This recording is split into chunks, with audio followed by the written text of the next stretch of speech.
Hello, everyone, and thank you for joining us back here at You Can Play Minecraft. Again, my name is CelticSinger, and I am your host.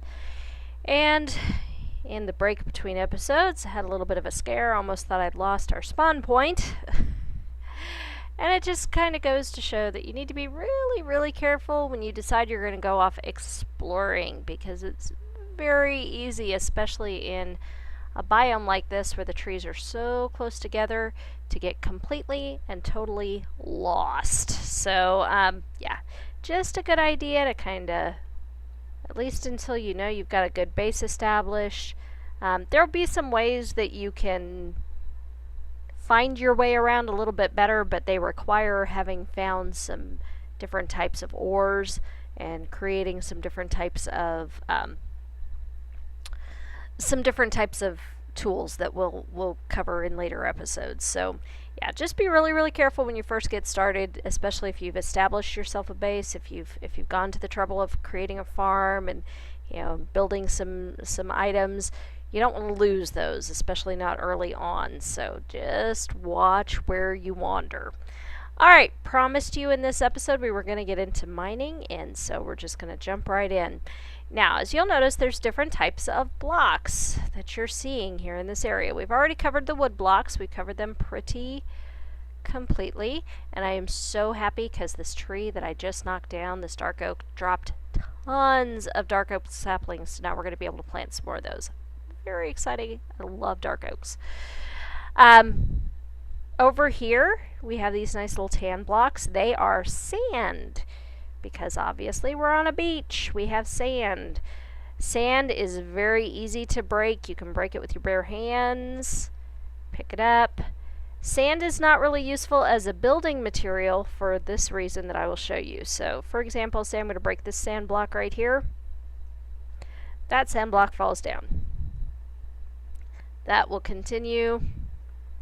And so you can't really place sand anywhere that it doesn't have a good solid base, and you have to stack it. Whereas you'll see other types of bricks, you can leave empty spaces underneath them and they don't fall. So, but sand is helpful in a couple of different ways. It's good as a filler material, also with coal, which is another type of ore that we'll be able to find when we go mining. With the use of coal, you can make glass with sand, and that's very nice for decorative and defense purposes. You want to be able to see out of your house. So now, also we have these dirt blocks. The dirt blocks on the surface will generate grass. It kind of does it randomly, so sometimes it can take a very long time after you've broken an object that was sitting on dirt for the grass to come back. See, this is a tree that I knocked down in between episodes, and that grass still hasn't come back. But, over here, those blocks that we farmed that we didn't end up using and we ended up turning back into just regular dirt, they came back right away. So yeah, the grass is kind of a little bit random. I don't know exactly how it determines when the grass is going to grow. But dirt is good because you can also break it with your bare hand. But if you use a tool like a spade, spade's the best tool, it'll break much faster than if you use your own hand. So a spade's not required, but it certainly is helpful. And so to mine, there are some places where you're going to be able to find exposed rock just right on the surface, and then you can just start mining into it right away.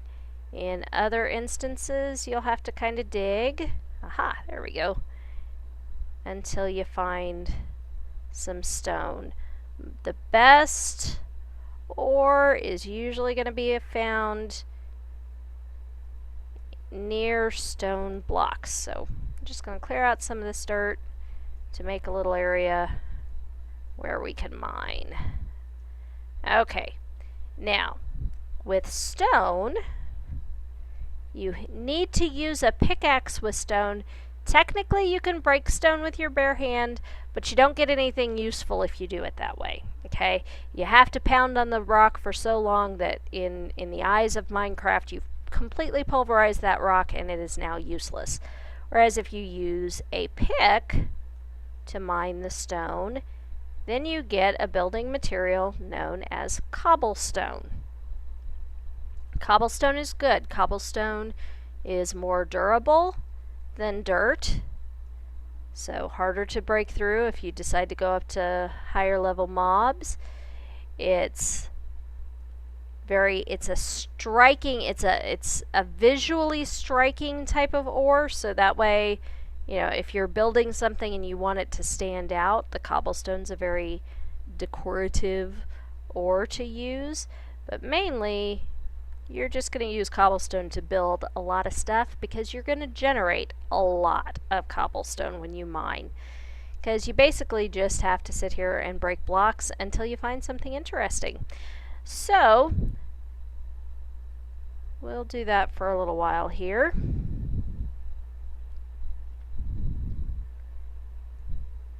Now, one quick note about that quick taskbar down there.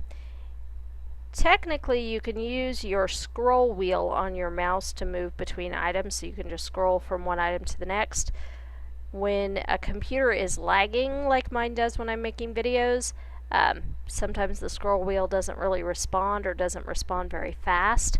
So you can also switch between your inventory slots using the number keys, and it's got to be the top row of your keyboard, and you basically just hit the number of the slot that you want to switch to. So for example, if I was to hit number 1 right now, I'd switch, and now I have sand in my hand. 2 will give me the dirt, 3 will give me the cobblestone, 5 will give me the sword, and then 7 gives me the pickaxe, 8 gives me the spade, and 9 gives me the hoe. So, and if you're in a battle, sometimes it's very easy to, if you're fighting for your life against a zombie or, a spider or something's attacking you, it can be a little hard to make sure that you're hitting the exact right slot with your scroll wheel, so the numbers can come in handy there. As long as you know my sword is always in slot 1, then it'll be much easier to find. Okay, so we've hit our first good, useful ore. This block here with the little black squares on it is coal. Coal is very important. It's going to help us in 2 different ways. Coal's used to provide light, and also the coal is going to be used to help us refine or smelt other ores that we find. So like for example, later we're going to find iron ore, we're going to find gold ore, and in order to use those ores you have to put them through a smelting process in a furnace, and so for that you need lots and lots of coal. There are times where I would rather find coal than any other type of ore that's out there. So, this is going to be an excellent place to leave off while I am mining this coal, and when we come back I'll show you some very important uses of coal, show you how to craft some items with it, and then we will continue with our mining adventures. So, thank you very much for watching. Please be sure to leave any questions you might have in the comments. And, if you're enjoying the series, I'd love it if you could leave a like. Also, you can find us on Facebook if you just search for the Redstone Chest. So, feel free to stop by and friend us on Facebook. And we look forward to seeing you soon. Thank you very much. Have a great day.